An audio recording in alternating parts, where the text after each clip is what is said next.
Jadi, ada Beryl nih, seorang pendekar pedang Parubaya yang punya dojo di tempat terpencil dan hidupnya damai banget. Suatu hari pas lagi latihan, ayahnya bilang kalau dia pengen banget punya cucu buat diurus. Udah bertahun-tahun sejak Beryl jadi pelatih di sini, tapi dia masih jomblo aja. Beryl bilang dia terlalu sibuk ngurus dojo keluarga buat mikirin punya anak tapi ayahnya tetap berharap dia setidaknya mencoba.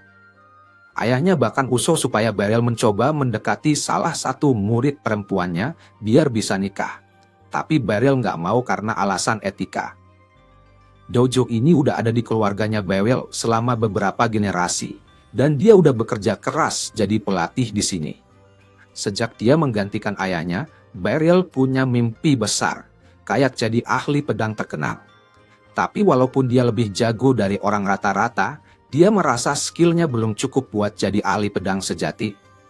Meski begitu, dia percaya kalau dia guru yang baik karena banyak muridnya yang jadi pendekar pedang sukses setelah lulus. Nah, setelah latihan selesai, Beryl pulang buat makan malam bareng orang tuanya. Tapi, ayahnya masih aja maksa Beryl buat cepet-cepet nikah. Ayahnya bahkan ajak istrinya dan temannya buat ngedorong Beryl supaya cepet cari istri. Tapi dia bilang hal-hal kayak gini butuh waktu, jadi nggak perlu buru-buru. Tapi dia masih berharap Beryl bakal kasih dia cucu. Beryl sempat tersedak makanannya karena, ngomong emang gampang, tapi ngelakuinnya nggak segampang itu, apalagi dia belum punya pacar. Dan kan nggak mungkin tiba-tiba ada cewek cantik yang ngetok pintu rumahnya kan? Beberapa detik kemudian, beneran ada yang ngetok pintu. Dan pas Beryl buka, ada cewek cantik berdiri di sana. Dia nyapa Beryl sebagai masternya. Dan setelah Beryl perhatiin lebih jelas, ternyata dia Alucia Citrus, salah satu mantan muridnya. Beryl ajak dia masuk dan nawarin secangkir teh.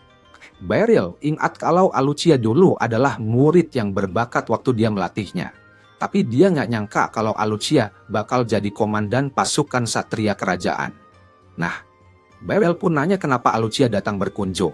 Dan Alucia cerita kalau salah satu tugasnya sebagai komandan satria adalah melatih rekrutan baru. Jadi, dia ngusulin Beryl buat jadi instruktur pedang spesial. Dia bahkan udah dapet persetujuan dari perintah kekaisaran. Jadi, dia datang buat kasih tahu kabar baik ini ke Beryl. Beryl sendiri sebenarnya nggak pernah minta jadi instruktur kekaisaran, jadi dia kepikiran buat nolak tawaran itu. Tapi ayahnya bilang kalau orang bisa dihukum mati kalau nggak nurut sama perintah kekaisaran, jadi Beryl nggak bisa sembarangan nolak. Alucia meyakinkan Beryl kalau dia nggak bakal dibunuh kalau menolak tawaran itu. Tapi mungkin bakal kena masalah besar, jadi lebih baik dia terima aja. Alucia sudah siapin kereta buat bawa mereka ke ibu kota. Jadi mereka bisa berangkat sekarang dan besok dia bakal kasih tahu detail pekerjaan barunya. Beryl nggak nyangka Alucia berharap dia pergi sekarang juga. Tapi ayahnya Beryl udah setuju. Jadi dia ngucapin semoga beruntung ke Beryl dan nyuruh dia cari istri di ibu kota. Malah, dia bilang Alucia bakal jadi istri yang hebat buat Beryl. Tapi Beryl bilang supaya dia berhenti ngomong kayak gitu, karena bikin Alucia nggak nyaman. Beda usia mereka terlalu jauh buat Beryl dan Alucia jadi pasangan. Tapi Alucia bilang berbisik kalau dia nggak keberatan. Tapi ya udah, Beryl nggak mau tahu konsekuensi buruknya. Jadi dia setuju aja buat nemenin Alucia ke ibu kota. Pas mereka lagi duduk di kereta, Beryl lihat Alucia masih pakai pedang yang dia kasih. Itu pedang yang Beryl kasih ke semua murid yang lulus dari dojonya. Dan Alucia ngerawat pedangnya dengan baik sejak dia dapet. Beryl senang lihat kalau Alucia menghargai hadiah itu banget. Tapi, dia pikir pedang itu nggak cukup bagus buat seorang komandan satria kayak Alucia. Dia bilang Alucia bisa menemukan yang lebih baik di pandai besi lain. Tapi Alucia bilang pedang ini yang paling cocok buat dia. Beryl pikir mungkin Alucia begitu sayang sama pedang itu.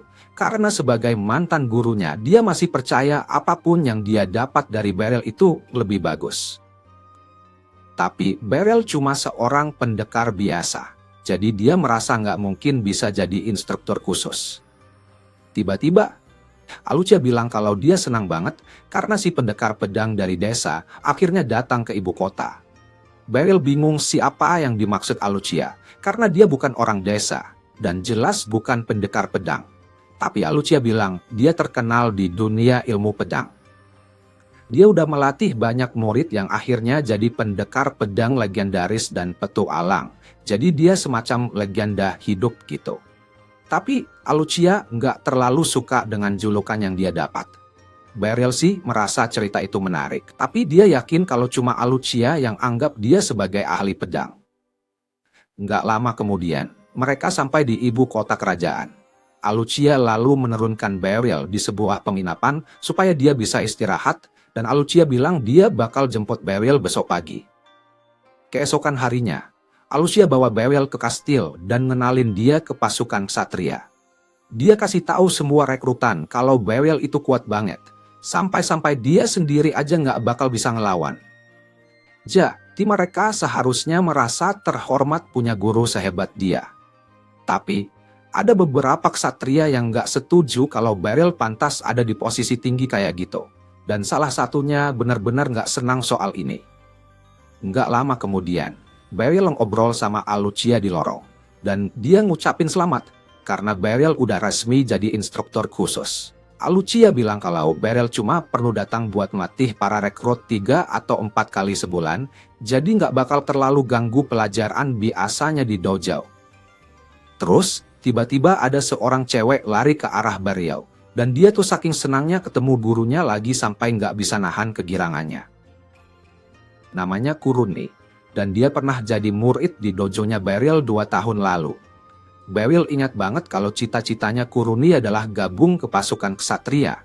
Jadi dia senang banget lihat Kuruni beneran berhasil mewujudkan impiannya. Walaupun Kuruni masih training, jadi dia masih harus kerja keras banget sebelum bisa jadi ksatria beneran. Tapi ya, Kuruni senang banget bisa latihan lagi sama Beryl, dan Alucia juga gitu. Terus, di hari yang sama, pas Beryl pulang ke rumah, dia kaget banget karena ada lagi muridnya yang datang main. Namanya Randrit, dan dia datang buat ngenalin istrinya sama bayi mereka yang baru lahir ke Beryl. Beryl senang banget lihat Randrit baik-baik aja, tapi ayahnya langsung motong dan bilang Beryl nggak usah pulang sampai dia punya istri dan anak kayak Randrit. Ngomong-ngomong soal Randrit, setelah lulus dari dojonya Beryl, dia jadi petualang peringkat platinum loh. Tapi sekarang, setelah punya anak, dia mau pensiun dan balik ke desa. Peringkat platinum tuh susah banget dicapai, jadi Beryl kaget Randrit mau ninggalin itu dengan gampang. Tapi ya, kerjaan petualang itu emang berbahaya, jadi mungkin dia nggak mau ambil risiko, karena sekarang ada anak yang harus dijaga.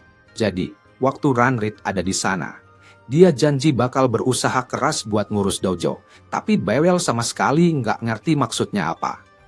Ayahnya Beryl bilang, karena Randrit lumayan jago, dia bisa jadi instruktur dojo, dan artinya Beryl nggak perlu tinggal di situ lagi.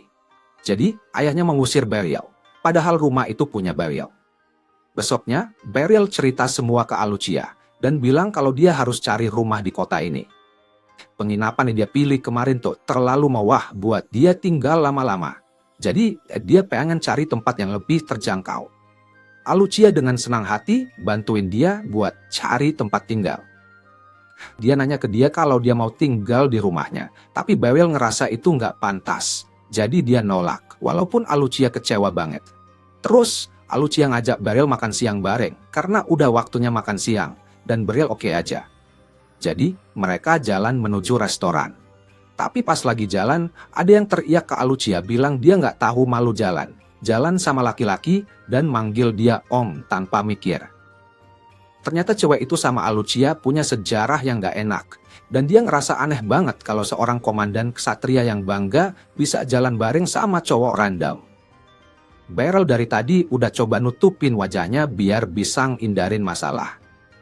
Tapi si cewek pengen lihat wajahnya. Jadi dia menarik turun peta itu, dan langsung mengenali Beryl. Dia manggil Beryl dengan sebutan Master. Beryl bingung karena dia nggak tahu siapa cewek ini. Jadi cewek itu ingetin kalau namanya Surena. Dan dia pernah diselamatkan sama Beryl. Terus diajarin cara pakai pedang. Beryl butuh waktu buat ingat, tapi akhirnya dia keinget. Dia pernah nemuin seorang cewek terluka 20 tahun lalu. Dia bawa cewek itu, ngerawat sampai sembuh, dan akhirnya ngajarin cara bertarung. Tapi dia udah lebih dari 10 tahun nggak ketemu. Jadi dia senang banget lihat Surena sekarang jadi petualang peringkat hitam. Surena minta maaf karena nggak pernah mampir selama ini. Tapi dia juga penasaran kenapa tiba-tiba Beryl ada di ibu kota kerajaan.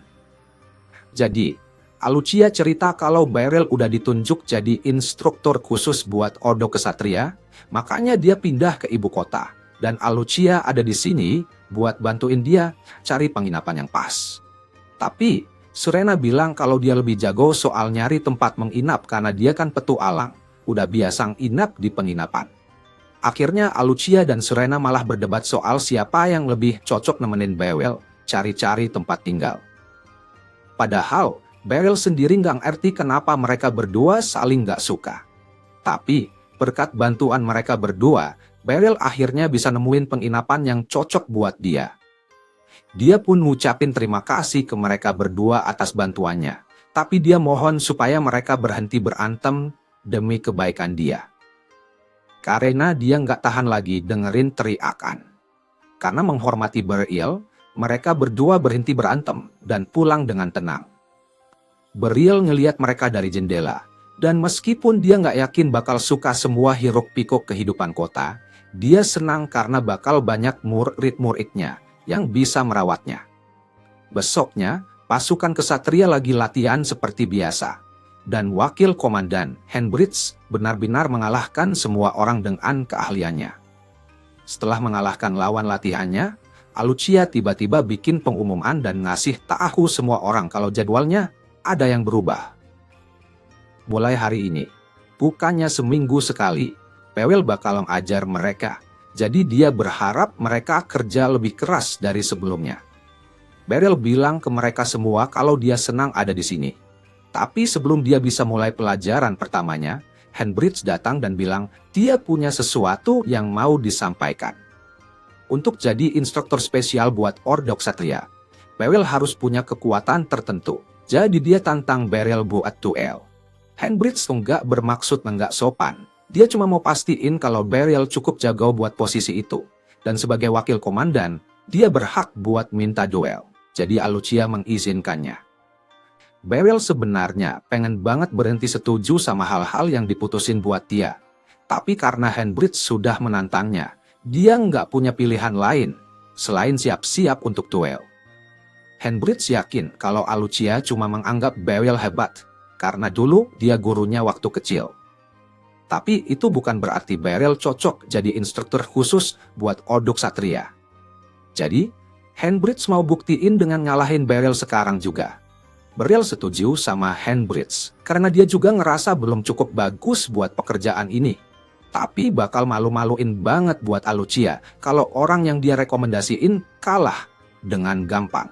Jadi, dia mutusin buat berusaha sebaik mungkin lawan Henbridge.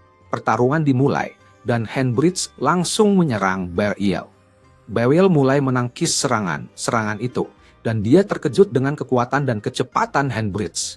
Tapi dia tahu kalau dia bisa menangkis satu serangan dengan tepat, Henbridge akan terbuka lebar, dan dia bisa maju untuk menyerang. Itu persis yang dia lakukan. Dan Henbridge terdiam karena dalam pertempuran sungguhan, dia pasti sudah kalah. Itu jadi poin buat Beryl. Jadi mereka berdua kembali ke posisi awal dan Henbridge mulai menyerang lagi.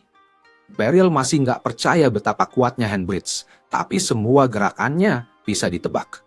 Jadi gampang banget buat dia buat menangkis. Henbridge sadar dia nggak bakal bisa kena Beryl kalau nggak pakai semua kemampuannya. Jadi dia pakai jurus andalannya buat nyerang. Teknik pedang perangnya tuh punya tenaga yang gede banget, nggak bisa diblok atau ditangkis. Jadi harusnya Beryl nggak mungkin menang di sini.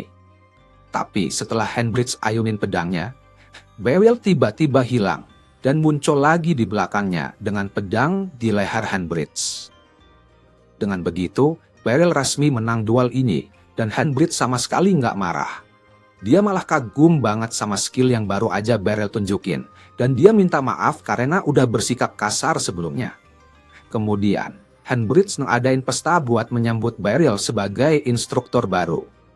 Tapi, dia masih penasaran banget gimana caranya Beryl bisa ngelawan gerakan spin andalannya. Beryl bilang, dia cuma ikut gerakan putaran Handbridge, makanya bisa ada di belakang dia. Tapi, lakuinnya jauh lebih susah daripada yang Beryl bilang.